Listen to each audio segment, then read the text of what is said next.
আসসালামু আলাইকুম, I am Araf and welcome to my another video. তো আজকের টপিকটা হচ্ছে আমাদের যে একটা প্যাক আসছে ন্যাশনাল লিজেন্ড নামে 900 কয়েনের। এখানে আপনাদের কয়েন খরচ করা উচিত কিনা বা উচিত না এই সম্পর্কে আজকে কথা বলবো। তো চলেন শুরু করা যাক আজকের ভিডিও।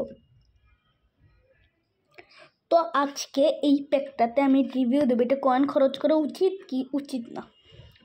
এখানে দেখেন, এখানে কিন্তু 16টা প্লেয়ার, আপনারা 900 কয়েন দিয়ে একটা প্লেয়ার পাবেন, একটা কন্ট্যাক্ট দিবে আপনাদেরকে। ওখান থেকে আপনাদের মন ইচ্ছা মতো আপনার যেইটা ইচ্ছা ওইটা আপনারা প্লেয়ার নিতে পারেন, কিন্তু আপনার 900 কয়েন খরচ করা লাগবে।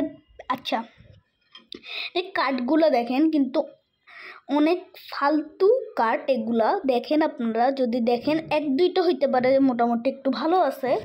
আমি বলি 900 কয়েনে যে বলবেন 900 কয়েনে তো আমরা কার্ড তো একটা পাচ্ছি, ইপিক তো একটা পাচ্ছি। আচ্ছা, একটা ইপিকে 100 থেকে 101 রেটিং একটা রেটিংয়ের মানে একটা কার্ডের কি ভালো কার্ড হইতে পারে? আপনারা আমাকে বলেন। ভালো কার্ড হইতে পারে না? হইতে পারে না, কারণ এগুলোর রেটিং দেখেন গোল প্রচার রেট। আচ্ছা, এগুলোর ফিনিশিংটা দেখেন, হেডিংটা দেখেন ভাই, আপনারা কার্লটা দেখেন, স্পিড এক্সেলারেশন দেখেন, এত কম একটা ইপিকের আপনারা নিজের মনকে কেমনি সান্ত্বনা দেবেন এইটা তো বলবেন ভাই। আচ্ছা, আপনারা 900 কয়েন দিয়ে একটা ইপিক তো পাচ্ছেন, এইটা বলবেন।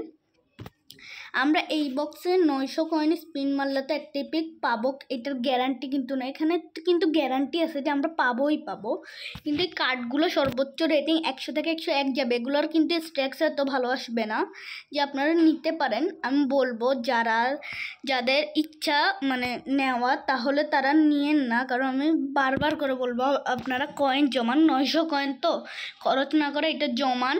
অন্য কোনো যদি ইপিক বক্স আসে ওখানে বেশি কয়েন স্পিন মেরে আপনার কিন্তু কার্ড পাওয়ার সম্ভাবনা হালকা থাকতে পারে। যদি আপনার ভাগ্য ভালো হয় আপনারা কিন্তু পাইতে পারেন।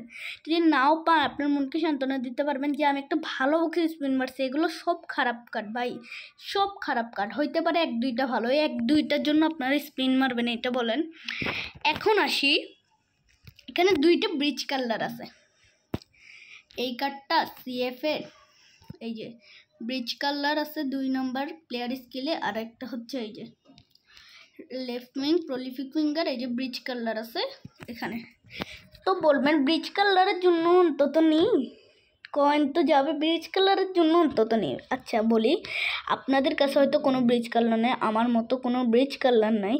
একটা ভালো ব্রিজ কালার থাকা তো আপনাদের প্রয়োজন, যে একটা টিমে বা আপনাদের শখও থাকতে পারে যে আমার আইডিতে কম রেটিং হলে একটি থাকবে। ভাই 900টা কয়েন খরচ করে, 900টা আপনি ভাবেন আপনার 100 কয়েন করতে কত কষ্ট হয় না ভাই? একটা ম্যাচ খেলা লাগে, আপনার ওখানে 900 কয়েন খরচ করে কষ্টের কয়েনগুলো এই ব্রিজ কালার। হইতে পারে আপনার ব্রিজ কালার নাই, আপনার একটা শখ থাকতে পারে যে মানে আমি নিব। আর যারা আছেন মানে বড় লোক, মানে সেকেন্ডে কয়েন পারচেস করেন, তারা যদি চান তাহলে সেকেন্ডের ভিতরে এগুলো নিতে পারেন, কোনো অসুবিধা নেই। কিন্তু যারা F2B প্লেয়ার মানে ফ্রি টু প্লেয়ার আমার মতো কয়েন জমাচ্ছেন, তাদের জন্য বলবো ভাই এই কার্ডগুলো নিয়েন না, কারণ এগুলো কয়েন প্রচুর পরিমাণে খরচ হয়, প্রচুর পরিমাণে। 900 কয়েনে এখানে ভালো কার্ড কিন্তু না, দেখেন না এখানে ভালো কার্ড না। ব্রিজ কালার আপনার হইতে পারে যে 1-2টা মানে ব্রিজ মারবে, একদম সুন্দর ব্রিজ মারবে, কিন্তু এগুলো কিন্তু ভালো না ভাই, এগুলো ভালো কার্ড না। আপনারা যদি চান অন্য কার্ড নেন, আপনি একটা ইপিক। আচ্ছা, আপনার কাছে 900 কয়েন আছে না? 900 সাথে আরও 900 কত হয়? 1800 দিয়ে আপনার এই প্যাকগুলো নেন, মেসি আমালের প্যাকগুলো নেন। এখানে আপনারা ভালো কার্ড পাবেন, অন্তত এটা বলতে পারেন যে আমি একটা ভালো কার্ড পাবো, কিন্তু ওখানে কিন্তু ভালো কার্ড না। এগুলো ব্রিজ কালার হইতে পারে, আপনি ভালো ব্রিজ মারবে কিন্তু ব্রিজ কালার মারবে, কিন্তু এগুলো ভালো কার্ড না। আমি বারবার করে বলে তুমি প্লেয়াররা কয়েন জমান যদি আপনাদের বাধ্যতামূলক হয় তাহলে বাদে, এছাড়া বাদে আর এখানে কয়েন খরচ করিয়েন না, এটাই বলবো। আজকের টপিকটা ছিল এটাই। তো আল্লাহ হাফেজ।